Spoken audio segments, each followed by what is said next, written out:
সবাইকে আন্তরিকভাবে স্বাগত। ঈদ মোবারক।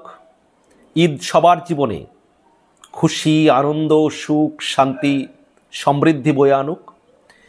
পবিত্র ঈদ আমাদের মধ্যে সম্প্রীতির বার্তা বয়ে আনুক, সৌভ্রাতৃত্বের বন্ধন বয়ে আনুক। জাতি, ধর্ম, বর্ণ নির্বিশেষে আমরা প্রত্যেকের মধ্যে যে সম্প্রীতি, সৌভ্রাতৃত্ব সেটা আরও সুদৃঢ় হোক, এই কামনা করি। আমার আজকের আলোচনার বিষয় বাংলাদেশটাকে ধ্বংসের দ্বারপ্রান্তে নিয়ে আসার জন্য যে ব্যক্তিরা দায়ী তাদের মধ্যে অন্যতম ব্যক্তি হলেন ওয়াকারুজ্জামান সাহেব, বাংলাদেশের সেনাপ্রধান। এই ওয়াকারুজ্জামান সম্পর্কেই আজকের আমার মূলত আলোচনা। আমি কেন বলছি যে বাংলাদেশটা আজকে যে পর্যায়ে গিয়েছে, যে পরিস্থিতি গিয়েছে, তার জন্য অনেকে দায়ী, কিন্তু প্রধানতম দায়ী হলেন বাংলাদেশের সেনাপ্রধান ওয়াকারুজ্জামান। কারণ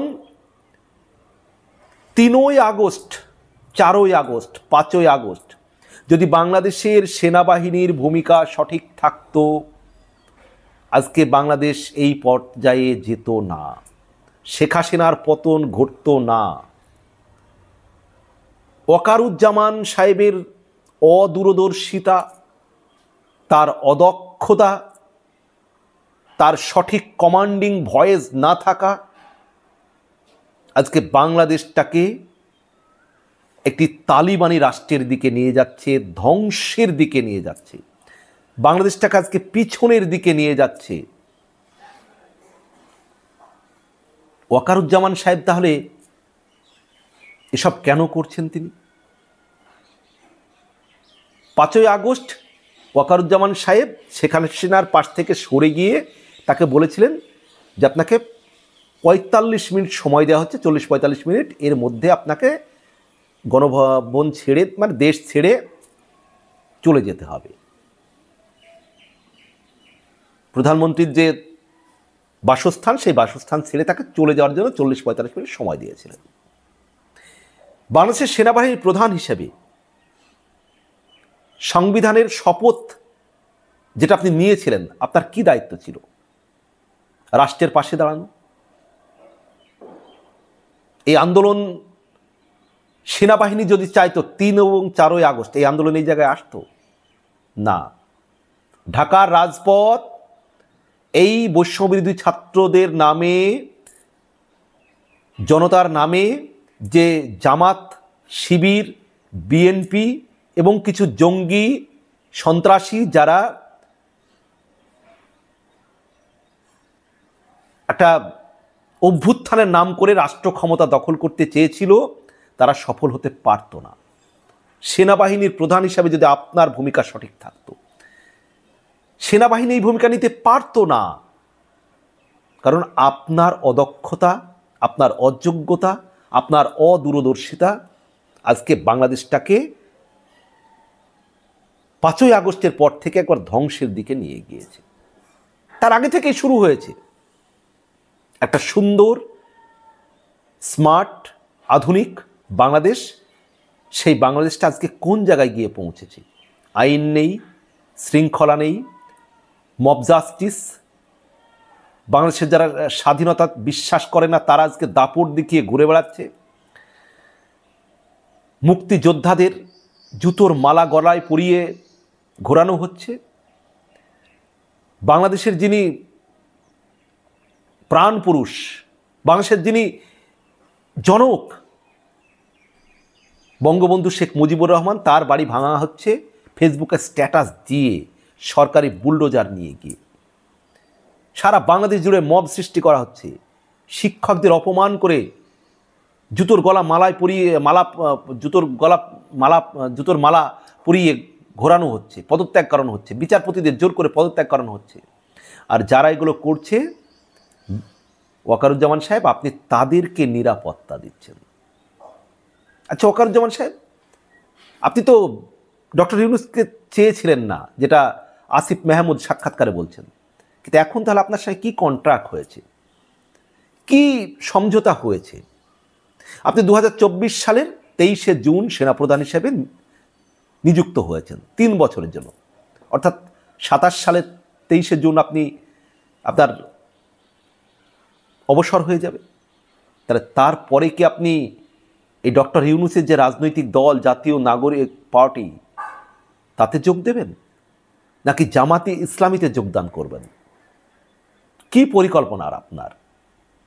আপনি আজকে বাংলাদেশটাকে যে এইভাবে ধ্বংসের দিকে নিয়ে যেতে দিচ্ছেন, আপনার সাথে কি ডিল হয়েছে? কোন দলে যোগ দেবেন 2027 সালে আপনি? জাতীয় নাগরিক পার্টি, ডক্টর ইউনূসের যে দল, মানে যদিও স্বীকার করবেন না ডক্টর ইউনূস, কিন্তু তার উৎসাহে, তার মোটিভেট করার মাধ্যমে ছাত্ররা যে রাজনৈতিক দল তৈরি করেছে, সেই দলে যোগদান করবেন, করে কোনো একটি বড় পোস্ট নিয়ে বাকি জীবনটা কাটিয়ে দেবেন, তাই তো? নাকি জামাত ইসলামীতে যোগদান করবেন? কোন ডিলের মাধ্যমে আপনি এই বাংলাদেশটাকে এইভাবে করতে দিচ্ছেন?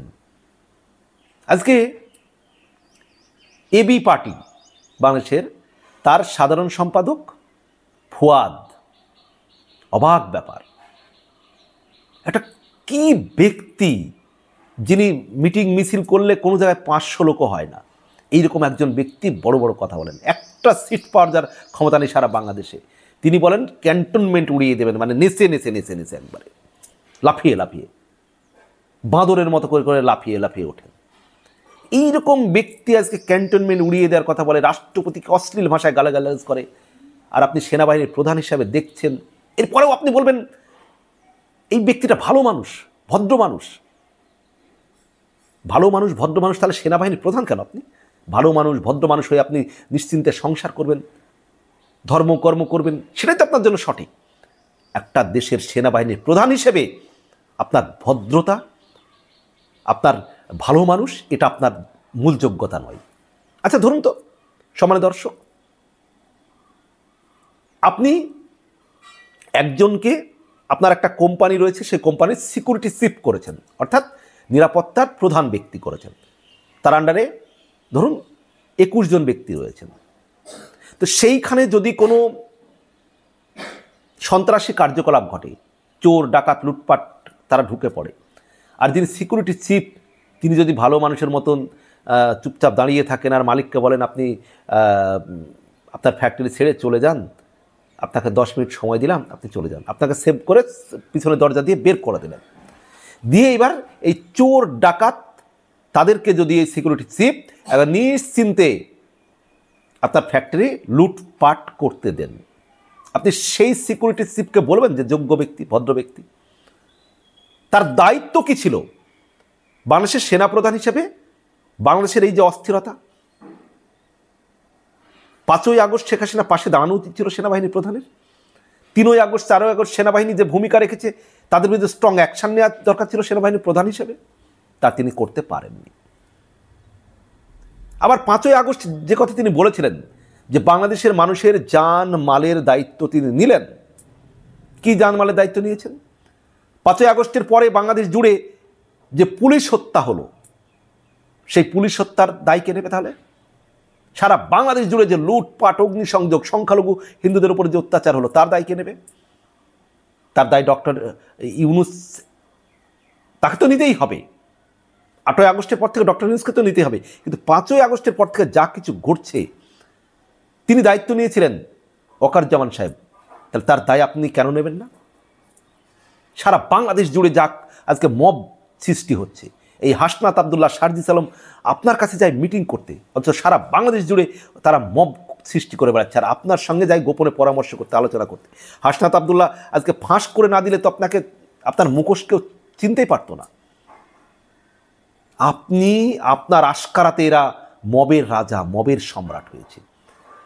বঙ্গবন্ধুর বাড়ি ভাঙচুর করেছে সেনাবাহিনীকে, আপনি নামমাত্র সেখানে যেতে বলেছিলেন আপনার দোষ এড়ানোর জন্য। আজকে বাংলাদেশ ধ্বংসের জন্য প্রধানতম যদি কেউ দায়ী থাকে, তিনি আপনি।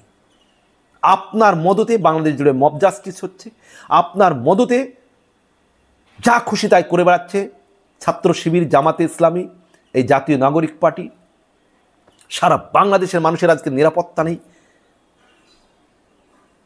অরাজকতা, জঙ্গলরাজ, আর আপনি সেনাবাহিনীর প্রধান হিসাবে ম্যাজিস্ট্রেসি পাওয়ার হাতে নিয়ে ভালো মানুষ, তাই না? আপনাকে ভালো মানুষই করার জন্য সেনাবাহিনীর প্রধান করা হয়েছিল, মানে করেছিলেন শেখ হাসিনা, তাই না? আপনার দায়িত্ব সারা বাংলাদেশ জুড়ে অস্থিরতা চলছে, একটা স্বাধীনতা সংগ্রামে যাদের অবদান রয়েছে সেই দলটিকে জয় বাংলা স্লোগান দিলে মারধর করা হচ্ছে, মুক্তিযোদ্ধাদের অপমান করা হচ্ছে, আর আপনি সব কিছু দেখছেন, আর আপনি ভালো মানুষ। বাংলাদেশটাকে ধ্বংসের মূল কারিগর আপনি। ইতিহাস আপনাকে কলঙ্কিত নায়ক হিসাবে জানবে। যদিও 2027 সাল পর্যন্ত আপনার এই যে কর্মের যে সময়সীমা রয়েছে, যদি এর মধ্যে এমন কোনো কিছু আপনি করে যেতে পারেন যেটা বাংলাদেশের মানুষ আপনাকে হয়তো ভালোভাবে মনে রাখতে পারে, আর যদি আপনি না করে যেতে পারেন তাহলে বাংলাদেশের মানুষ আপনাকে কলঙ্কিত নায়ক হিসাবে স্মরণ করবে। যা আপনার মদতে একটি সাজানো গোছানো স্মার্ট বাংলাদেশ, যে বাংলাদেশ রাত দিন পরিশ্রম করে শেখ হাসিনা তৈরি করেছিলেন, সেই বাংলাদেশটাকে ধ্বংস করতে যারা চেয়েছে বা ধ্বংস করেছে, আপনি সহযোগিতা করেছেন তাদের। আপনি ভালো মানুষ, আপনাকে আমি সম্মান করি, কিন্তু ভালো মানুষ হিসেবে সেনাবাহিনীর প্রধান একমাত্র যোগ্যতা নয়। সেনাবাহিনীর প্রধান হিসেবে আপনার যে যোগ্যতা, যে দক্ষতা, যে দূরদর্শিতা, সেখানে আপনি ব্যর্থ হয়েছেন।